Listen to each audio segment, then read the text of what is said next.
Hello there. So yeah, I originally wanted to start my series with a ton more of just my introspection, and I spent weeks just writing and writing and writing about all these different things in RuneScape, and then when I sat down and did my account, um, some of my fears didn't come true.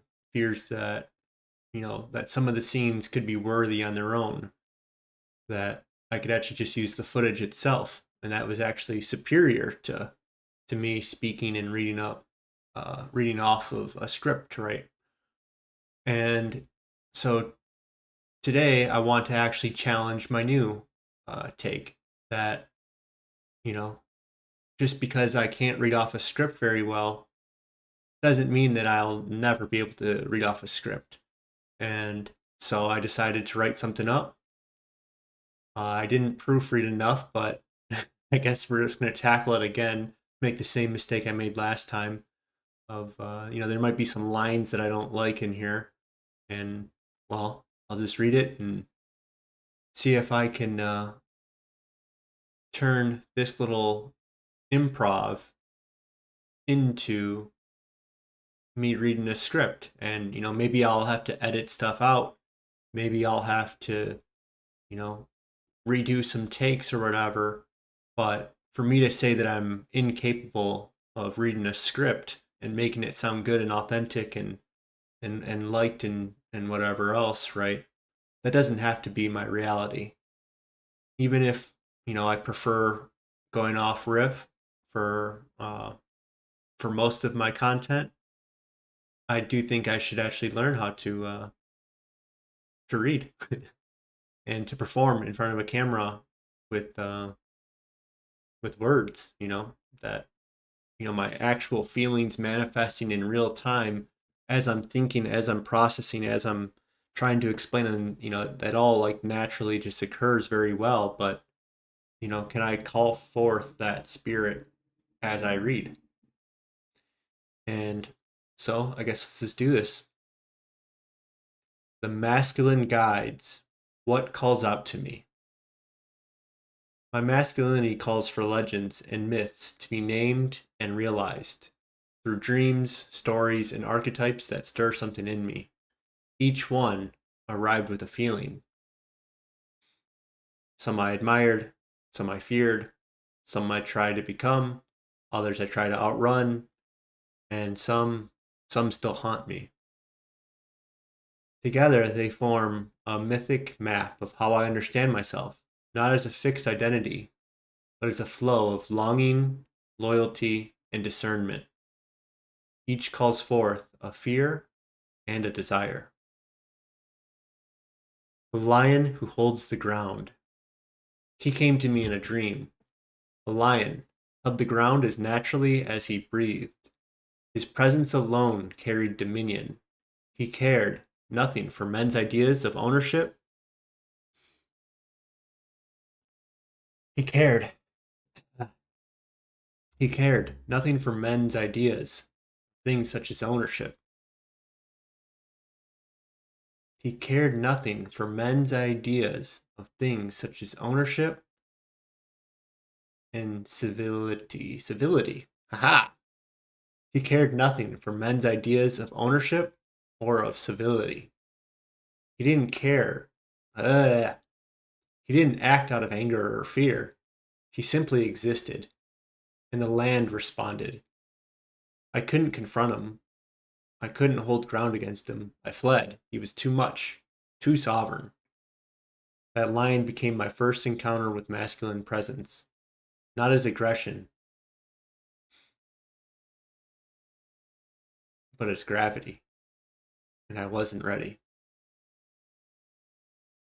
So I searched for a way to hold ground myself. Aslan became my answer, the untamed lion who sacrifices for others. He's wild, yet willing to die for love. I saw myself in that, how I'd take a bullet for my friends, how I'd protect without needing to be asked. Even if I wished to become the ideal, I'm not holy, I'm not mythic, I could relate, but Aslan is too dignified to claim, so I looked elsewhere. So I thought of Troy, of men howling like lions. Ow! Is that how they do it? I feel like that was more of a 300. Where it's like, where Brad Pitt's just like, you are lions! And then everyone's like getting all intense, and like there's just like this feeling within me when I watch that scene of like, I'm there with them, just, like, I'm ready to storm the beach and take an arrow to the knee, and well, to the ankle, I guess, and do the line, huh? Every time I say line, I think of lion now. Lion, lion, lion, lion, lion, lion. We lion like a lion in Zion. All right. I thought of Troy, of men howling like lions, invoking courage before battle. Achilles, radiant and fearless, moving through the world as he pleases, his name echoing through time. His name echoing throughout time. He indulges fully, fears nothing, and inspires others by simply existing. He's the lion of glory and ego, the version of masculinity I both fear and admire. Like Iskander from Fate Zero, he leads as the masculine embodiment of joy and desire. They show me the allure of masculine radiance, but I wondered, was I faking it? Maybe I wasn't a lion at all. Maybe I was just pretending. The dog in lion's clothing from Narnia. I'll bark, no bite. That fear of fraudulence sat heavy, heavier than you might imagine. I thought of abandoning the dream altogether. I feared falsely inspiring others and leading them into regret. That I didn't know the way, and I was just pretending. And that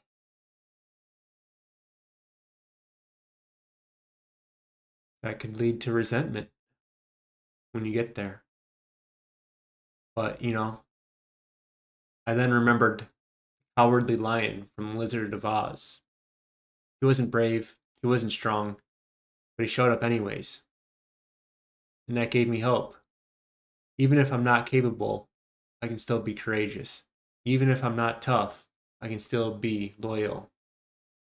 And so, maybe I'm the dog in lion's clothes, or I like to think I'm probably closer to the cowardly lion, I suppose. Um, and so I guess that got me reflecting further, and so when I feared my call and saw myself as bark without bite, loyalty rang more true than courage. Not glory, not recognition, loyalty. And that's what led me to Link from Twilight Princess. Half man, half beast, damaged, discerning, and alone. He sees corruption faster than others. He walks between worlds. He taught me that masculinity doesn't have to be clean. It can be shadowed, scarred, and still sacred. I saw myself in him, the Twilight Warrior, the one who integrates the beast and the protector, who moves through the shadows, unseen or unpraised, but shows up anyways. I never cared for recognition. I desire results, to protect those dear, even if no one knows, cares, or sees. The link wasn't the end. Narasimha arrived as the answer. In Hindu mythology, Narasimha is the lion headed avatar of Vishnu, born to solve, ugh, born to solve a divine riddle. A tyrant king granted a boon that he could not be killed by man or beast, inside or out, by weapon or hand, during day or night, believed himself invincible. Narasimha appeared at twilight, neither day nor night, on a threshold, neither inside nor out, tore the tyrant apart with claws, neither weapon nor tool, and proved that truth lives in the liminal. He reminded me that masculinity isn't about choosing sides. It's about holding tension, about being unexpected, about solving the riddle by becoming the riddle. I need not be a man, dog, or a lion. I answer the riddle by being me. I need not be a dog, lion, or man. I answer the riddle by being me.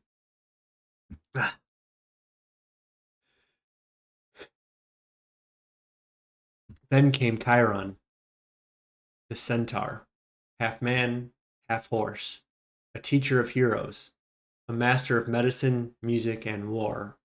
Unlike other centaurs, Chiron was wise and kind, but he was also wounded, struck by a poisoned arrow he could never heal from. Immortal, he lived with pain he could not escape. He became the archetype of the wounded healer, the tamed beast whose pain became the tamed beast whose pain becomes wisdom. He's a reflection of Aslan, but more attainable. He doesn't die for others, he teaches them. He carries his wound like a lantern. I felt called to him. He showed me that masculinity can be nurturing, that strength isn't the absence of pain, it's the willingness to tend it, that I can guide others not in spite of my wounds, but through them. And through all this, I kept returning to Simba, the proud child, the proud child turned constant warrior, the boy whose childhood was interrupted by betrayal, who fled into comfort and forgot who he was. I saw myself in him, in the fear, in the avoidance, in the longing to rise. He reminded me that masculinity is a journey, not a performance, that worthiness is earned.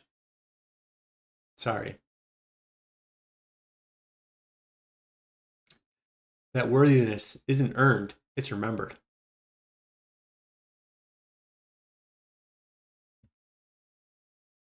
But Simba's story carries a shadow, Scar, my ultimate fear, the part of me that wants the easy way out, that wants to be worshipped by a pride of lionesses while I stop cultivating, the part that hungers for power without presence.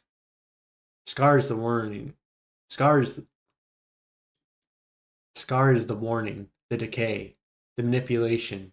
He reminds me he reminds me what happens when masculinity loses its integrity. He isn't some abstract villain I differentiate myself from. He isn't some abstract villain I differentiate myself from. He's the epitome of my desires to do next to nothing and receive all the indulgences of life. This desire is firmly in me, so I name it to remember. When I have the advantage or success, to stay vigilant, to not indulge, to cultivate balance, to maintain paradise, not try to hoard it. And so, with that, is the end of these dreams, of these visions, of these archetypes that all came to me, each one, just appearing out of thin air and and a few moments later, their stories and how they relate to me and what they mean to me and you know in this process it's this miracle of this how things just land, how they just come, how they just work um and so I have to kind of remember that sometimes of worthiness, unworthiness, like if I'm worthy or not worthy of all these things. It just it either comes or it doesn't. It's how it works. And I can try my best and I can do things that are more wise than not. And I can also see outside of my wisdom sometimes for the things that I might hide. And but it's just all messy. And I can try to discern as much as possible and try to see all of these capabilities and all these these modes of being, all these desires, all these masculine you know capabilities that I feel called to, and what you know I fear the success and I fear the failure. Like I fear it all, and it, but I also like desire it all. I want just the good results of everything, right? Like Scar. It's like literally my fantasy, right? Yeah, I think it's most people's, until they kind of grow up and they think about the consequences of what they're, you know, what they're asking, and it's just I find it funny, I guess, of like, I was joking when I was writing this of like, if you actually get your desire, you'll soon like no longer want it, you know. Like, I wrote the line about, being worshipped by a pride of lionesses, and I'm like, well, that sounds like a nightmare actually, right? You know? Um, and so then you could like, if you were like the god of the world and could control everyone, and you wouldn't have to put up with all the ramifications of, a bunch of angry women against you, right? And you just strip them of all their agency. Well, then it would just be like, a doll, like a dollhouse, right? Or whatever. Like these things you just possess without, but they don't actually like exist. They don't actually have this animated life within them. And that's when I realized that I'm already Scar.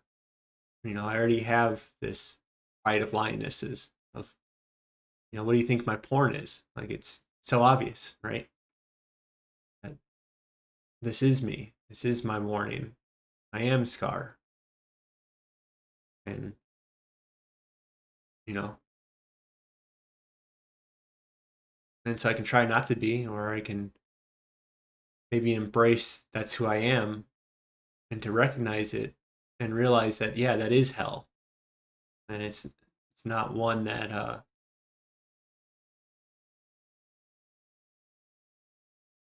it's that, if you go fully into your desires and, don't always recognize the way that the world works, you know, you find yourself in these spots where your desire no longer is desired. But then who are you once you get rid of that? And you can't just get rid of it. You have to put the work in. And so yeah, this is me putting the work in. So face my fears, look at my weaknesses, and keep moving on. And so it's courageous comfort. And I solved this through comfort. I was having a hard time editing, and I was putting all this pressure on myself of, my anima of, here I am before I'm worthy. And you know I was like, it might sound like a crazy person, I don't really care, but I just had this like anima on my shoulder basically of imagining this lady looking at me and just not saying anything, but just her eyes of disappointment. Like, you're looking for all the excuses in the world other than to edit this video right now. You'll pick up any distraction you can find. And and so at the same time I had also given up porn, and I was I was unable to edit that day. And I tried, like, I kept, and it just, any distraction I could find would just kind of come in. And so then the next day, okay, I guess that night I tried falling asleep, and the temptation of porn just kept calling at me, and I just told it I can have porn if I want, and I don't want it right now, and I'm just gonna relax. And eventually I just fell asleep. And but the story doesn't end there. Like, you don't just solve it; it's not just done.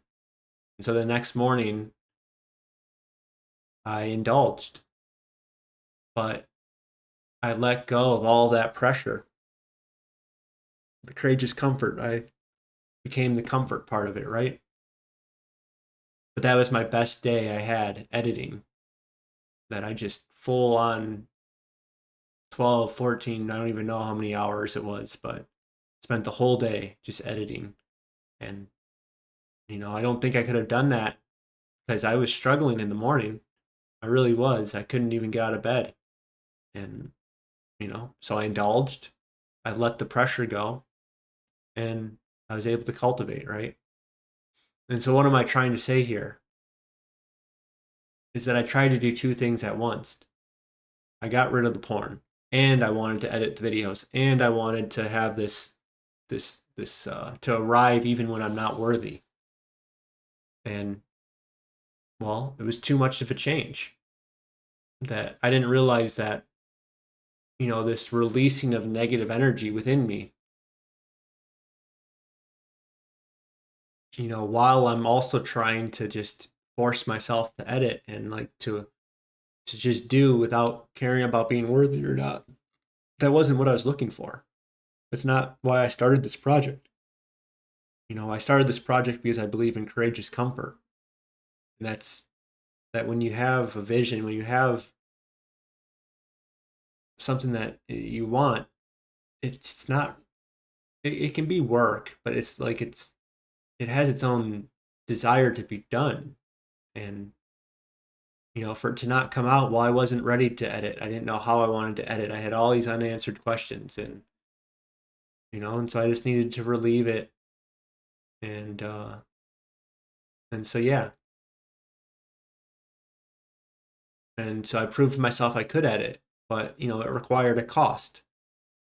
And well, that was better than not. Than to have self-pity and to like have to keep fighting this force, right? But now that I can edit, I can again examine what I need. And well, what I need was something else. Is I needed the relief from that pressure, right? And so I gave myself two options. I can either edit or I can go lay down. You can work as much as you want. And if you need comfort, you need relief, well, go do nothing. And, it's not a punishment though. What I want you guys to recognize is that I didn't want to turn to distraction. That's not what I'm looking for. I'll keep doing distraction all day. What I wanted though was comfort, right?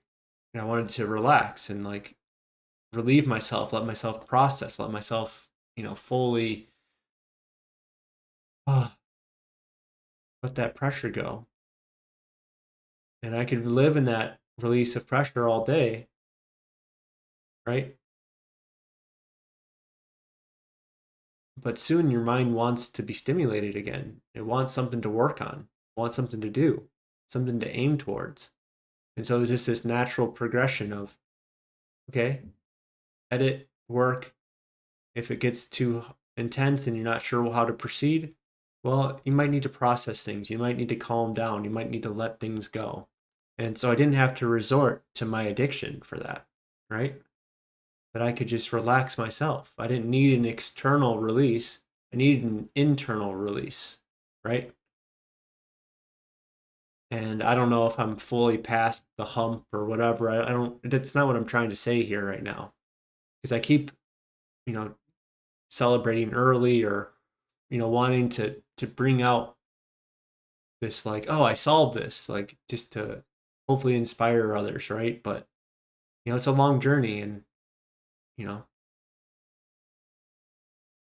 I have a couple answers and they worked on those days and we'll see how it goes from here. And with that, I say thank you. Bye now.